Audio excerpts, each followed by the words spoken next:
बेलपत्री का वृक्ष सूख गया, हरा नहीं रहा, पत्ते नहीं है, हरापन नहीं है, पूरा सूख गया। बेलपत्री के वृक्ष को बजाकर देखो, पूर्ण तरह से अगर सूख गया है, तब उसकी जो जड़ निकाली तुमने, उस जड़ को निकालकर इधर उधर फेंकना नहीं, उसका चंदन बनाकर एक मुठिया बनाकर तैयार रखो। और जब तुम्हारे जीवन में तुम्हें लगे कि हरे वृक्ष को नहीं काटना, हरे वृक्ष को बेकार नहीं करना, अब प्रयोग करिएगा।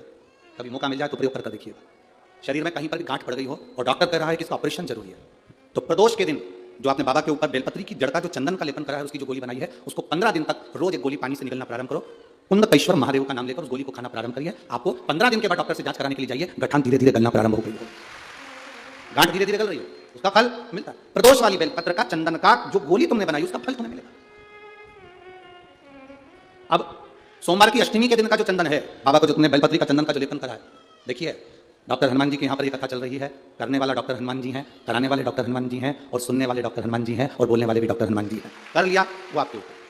दूसरे नंबर पर है सोमवार की अष्टमी के दिन आपने जो बाबा को लेपन करा है, बेलपत्री की जड़ का चंदन बनाकर लेपन करा है, उसकी जो गोली है, अगर बच्चा 8 साल का हो गया, 9 साल का हो गया, 10 साल का हो गया और वो गंदगी कर रहा है, बिस्तर पर गंदगी कर रहा है, सुसु कर रहा है, या अचानक उसको भय हो जाता है, या किसी ना किसी तरह से उसको रोग ग्रसित हो जाता है, उस बच्चे को भी आपको छोटी सी गोली हफ्ते में केवल एक बार, जो सोमवार की अष्टमी के दिन जो आपने चंदन का लेपन करा है, हफ्ते में एक बार उस गोली को बच्चे को पीस कर पानी के साथ देना प्रारंभ करो। आपको धीरे धीरे उस बच्चे में आनंद की अनुभूति हो जाएगी, गंदगी नहीं कर सकता।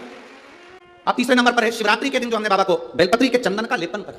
शिवरात्रि के दिन हमने बाबा को जो बेलपत्री का चंदन का लेपन करा, उस चंदन की गोली, कभी डॉक्टर कह दे कि तुम्हारे रीढ़ की हड्डी में गैप हो गया है, तुम्हारी पीछे की जो रीढ़ की हड्डी उसमें गैप हो गया है, या आपकी जो हड्डियां हैं वो कमजोर हो गई हैं, या घुटने की हड्डी कमजोर हो गई है, कुर्सी पर बैठना पड़ रहा है, तो उस समय पर हफ्ते में 2 बार जो तुमने शिवरात्रि के दिन बाबा को चंदन का लेपन करा, उसकी जो गोली बनाई, वो हफ्ते में 2 बार आप उस बेलपत्री के चंदन की गोली को लेना प्रारंभ करो। रीढ़ की हड्डी में जो गैप होगा वो भराना प्रारंभ हो जाएगा।